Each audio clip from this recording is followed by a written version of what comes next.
जगद्गुरू तुकाराम महाराज आणि संत श्रेष्ठ ज्ञानेश्वर महाराज यांच्या पालखी सोहळ्याचे पुण्यात आगमन होताच फर्ग्युसन कॉलेज रोडवरील ASGI हॉस्पिटलतर्फे वारकऱ्यांसाठी नेत्र तपासणी करण्यात आली. पालखी पुणे मुक्कामाच्या दिवशी हे तपासणी शिबिर असणार आहे. आतापर्यंत जवळपास 850 वारकऱ्यांनी या नेत्र तपासणीचा लाभ घेतला आहे.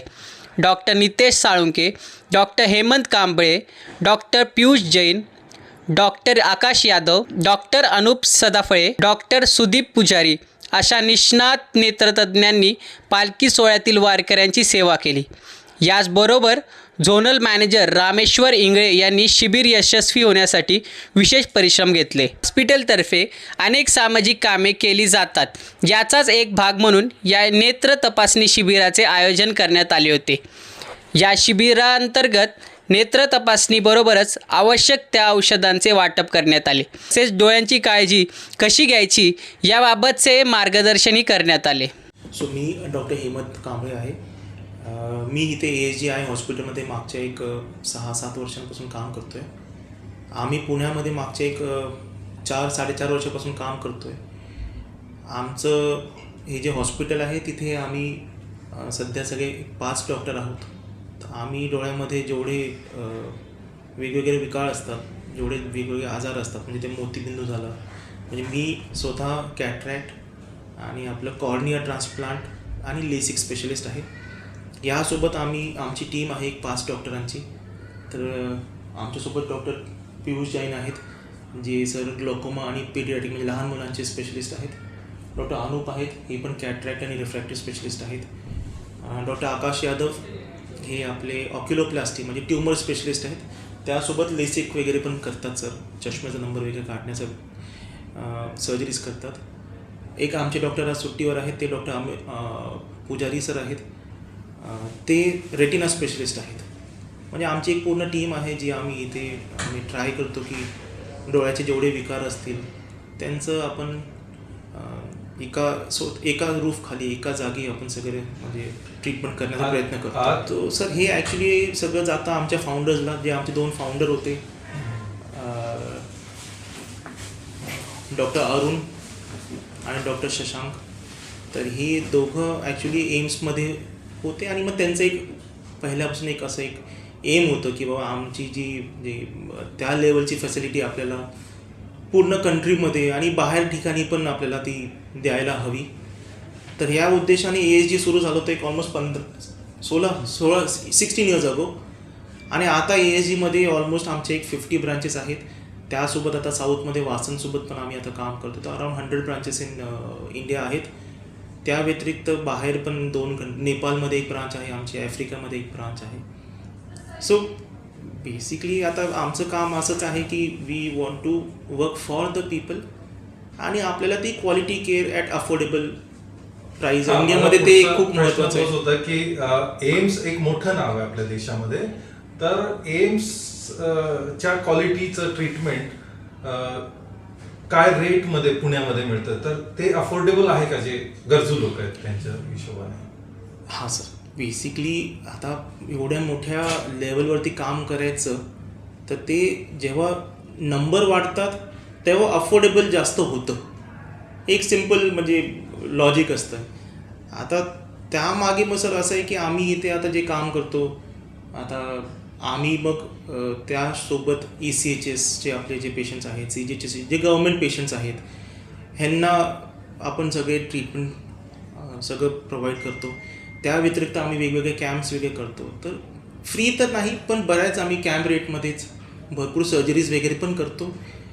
OPD वगैरे पण आम्ही त्या हिशोबाने म्हणजे आमचे रेट्स वगैरे भरपूर रिजनेबल आहेत. आणि we are trying to basically आम्हाला प्रत्येका पेशंटला कॅटर करायचं आहे. म्हणजे जे अफोर्डेबल आहेत, जे आपल्या इथे गव्हर्मेंट इन्स्टिट्यूटमध्ये जातात पण तिथे मे बी तेवढी केअर भेटू शकत नाही, किंवा जे हे ऑब्व्हियसली दिलेलं जाऊ शकत नाहीत, जायची गरज नाही, ती केअर आम्ही आता इथेच त्या क्वालिटीची केअर द्यायचा आम्ही प्रयत्न करतो. ओके सर, आता तुम्ही आजचा जो प्रोग्राम आहे, आज जे तुम्ही प्रोग्राम घेताय, वारकरी आज वारी येते आळंदीची वारी पंढरपूरला जायला, तर तुम्ही आज जो प्रोग्राम घेणार आहे त्याच्याबद्दल थोडीशी माहिती द्या. आज आम्ही जे पण वारकरी लोक आहेत जे पंढरपूर आळंदीवरनं पुण्याला येणार आहे. तर त्यात बरेच लोकांना आम्ही सेवा प्रोव्हाइड करायच्या इच्छुकने आज हॉस्पिटलमध्ये त्यांना फ्री चेकिंगची सुविधा अवेलेबल केलेली आहे. त्याच्यामध्ये आम्ही त्यांना चष्म्याचा नंबर किंवा डोळ्यांचे काही आजार असतील तर ते डायग्नोज करून त्यांना आम्ही सांगू आणि आवश्यक असल्यास काही औषधी पण त्यांना प्रोव्हाइड करू. सर, स्वामी तिन्ही जगाचा आई विना भिकारी हे आपण उक्तीप्रमाणे शरीराला जर डोळा हा एवढा गरजेचा आहे. आता तुम्ही सर्वांनी काय सांगितलं की बाबा डोळ्याचे हे करा, पण ती डोळ्याची काळजी, कारण चष्मा लावल्यानंतर लावावं की नाही लावावं, किंवा जसं गाजर खा वगैरे, त्याने कितीसा असा फरक पडतो आणि तेच निग्लेक्ट करायचं असेल तर काय करावं लागेल? आता सर ह्याच्यामध्ये काय आहे ना, खरं म्हणजे महत्त्वाचं जे असतं, जे आम्हाला शिकवलं जातं ते असतं की prevention is better than cure. म्हणजे मोस्टली सगळे आजार तुम्ही व्हायच्या आधीच अवॉइड करू शकता. आता त्यामध्ये आहार, व्हिटॅमिन ए डोळ्यासाठी खूप महत्त्वाचं आहे. पण त्या व्यतिरिक्त इंडियामध्ये काही गोष्टी खूप निग्लेक्ट होतात. म्हणजे तुम्हाला डोळा दुखायला लागला, दिसायचं एकदमच कमी झालं की मग तुम्ही डॉक्टरांकडे येता. आयडियली वर्षातून एकदा डोळ्याचा चेकअप एका सर्टन एज नंतर कंपल्सरीचा, म्हणजे 50 नंतर आपल्याला माहितीचं चष्मा लागतो, रीडिंग चष्मा येतो, लांबचा चष्मा लागतो, मोतीबिंदू हे विकार होतात. तर आयडियली आमचं आता आम्ही पण इथे जे पेशंट एज्युकेशन प्रोग्राम्स करतो त्यामध्ये आम्ही हेच सांगतो की जनरली डायबिटिक लोक आहेत, ज्यांना BP आहे. आपल्याकडे आता दर दुसऱ्या पेशंटला डायबिटिक असतं, दर दुसऱ्या व्यक्तीला डायबिटीज आहे. तर ह्या गोष्टींमध्ये डोळ्याचा म्हणजे तुम्ही त्रास होण्यासाठी थांबू नका. आयडियली आधीच या, लवकर आपण डोळे चेक करू. जेवढं लवकर आपल्याला माहिती पडेल तेवढे आपण गोष्टी प्रिव्हेंट करू शकतो. डाईट्स बद्दल सांगा की डाईट्स काय आपण चालू ठेवावेत नाही काय, कसं की जेणेकरून प्रिव्हेन्शन होईल? सर आता बघ, प्रत्येक गोष्ट प्रिव्हेंट करणं पॉसिबल नाही आहे. काही गोष्टी एज रिलेटेड आहेत, म्हणजे मोतीबिंदू हा एजनुसार असतो. हां, व्हॉट इज इम्पॉर्टंट इज की आजकाल आपली डाएट थोडी अनबॅलन्स झाली आहे. तर थोडंसं आपण पहिल्यापासून ऐकत आलो की गाजर खाल्ल्याने डोळे बरे होतात. आता ते बरोबरच आहे सर. व्हिटॅमिन ए असतं, व्हिटॅमिन ए डोळ्यासाठी खूप चांगलं असतं. त्या व्यतिरिक्त आता मोबाईल फोन, सगळेच A to Z मोबाईल आणि स्क्रीनवरती मुलं काम करतात, लहान मुलं. आजकाल ते स्कूल पण ऑनलाईन होतात, गेमिंग पण ऑनलाईन चालू असतं. आम्ही बघतो खूप लहान मुलांना खूप कमी वयातच चष्मा येतो. तर ह्या सगळ्या गोष्टी आम्ही ते पालकांना सांगण्याचा प्रयत्न करतो की बाबा जवळचं काम आपण थोडं लिमिट करा. बाहेरची ॲक्टिव्हिटी, म्हणजे आम्ही लहान असताना बाहेर ग्राउंडवर आपण क्रिकेट खेळायचो, फुटबॉल खेळायचो, पण ते आजकाल थोडं पुण्यामध्ये मे बी पॉसिबल नाही, मोठमोठ्या शहरांमध्ये पॉसिबल नाही.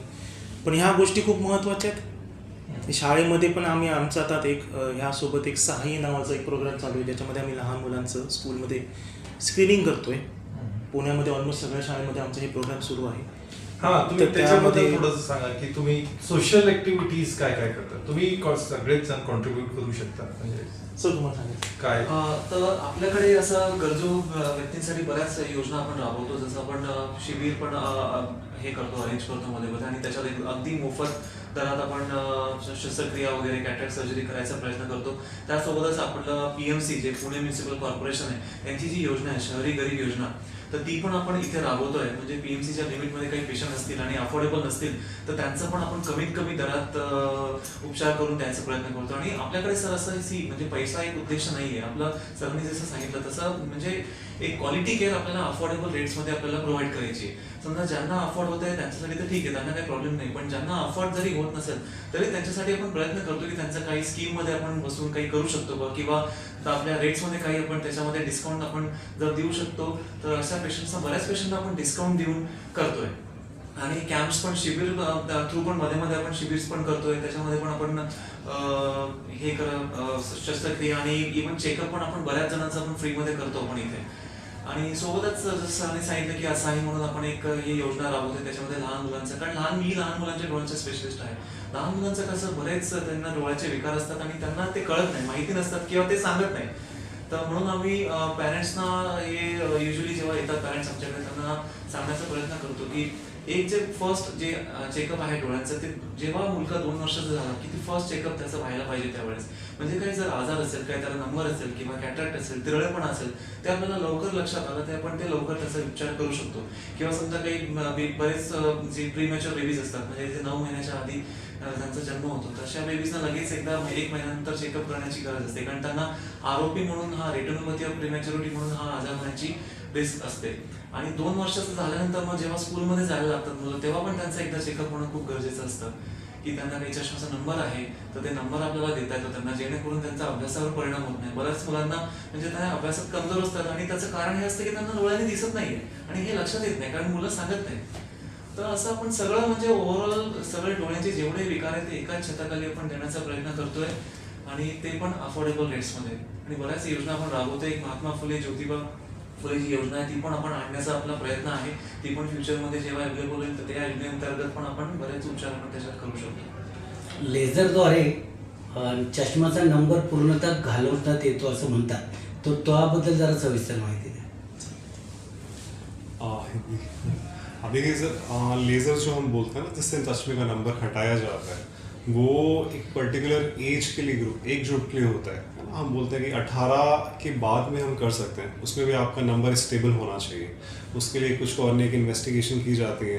अगर सारी चीज़ें सही मिलती हैं तो डेफिनेटली हम नंबर आराम से हटा सकते हैं. किसी का माइनस में नंबर है, प्लस का नंबर है.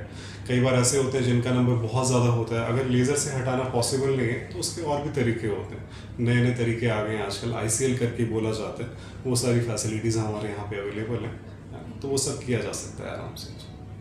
अच्छा, एक आजकल बहुत चल रहा है, आप सभी ऑप्टिमोलॉजिस्ट हैं और ये चश्मे में जो जिसको लग जाता है तो उसमें बहुत सारे टाइप्स आ गए हैं. मतलब कोई बोलते हैं वो एंटी ग्लेयर और उसकी कॉस्टिंग वैसे बढ़ जाती है. क्या तो वो कहाँ तक सही है, कहाँ तक गलत है, क्या कैसे आजकल बहुत कुछ होता है ना तो- कि एंटी UV ये वो हाँ, सब होता है. देखिए अभी तो क्या हो गया है ना कि पॉल्यूशन इतना बढ़ रहा है, क्लोरोफ्लोरोकार्बन्स जो हैं वो आपके एनवायरनमेंट में इतने आ रहे हैं, तो उसकी वजह से ओजोन होल और ये सारी चीज़ें होती हैं. UV एक्सपोजर बहुत बढ़ गया है लोगों का. ठीक है, तो उसके लिए डेफिनेटली प्रोटेक्टिव लेयर्स आती हैं अलग अलग टाइप की, जो कि चश्मे के ऊपर लगाई जा सकती हैं. हम बोलेंगे नहीं 100% कारगर है ऐसा नहीं, बट उसमें से जितना भी आप कम कर सकते हैं उसको, वो काफ़ी हद तक उसमें उसको रिड्यूस किया जा सकता है अलग अलग प्रोटेक्टिव कोटिंग से. जैसे बहुत सारे लोग हैं उनका कंप्यूटर पे इतना काम रहता है, तो उसके लिए ब्लू फिल्टर्स आते हैं. ब्लू फिल्टर चश्मे पे लगाया जाता है ताकि आपका एक्सपोजर थोड़ा सा कम हो सके. और उससे ज़्यादा ये जानना और समझना कि कंप्यूटर पे जब आप काम करते हैं तो बीच बीच में थोड़ा रेस्ट लेना चाहिए, पलकें झपकाते रहना चाहिए, वो बहुत सारी चीज़ें जाननी ज़रूरी है.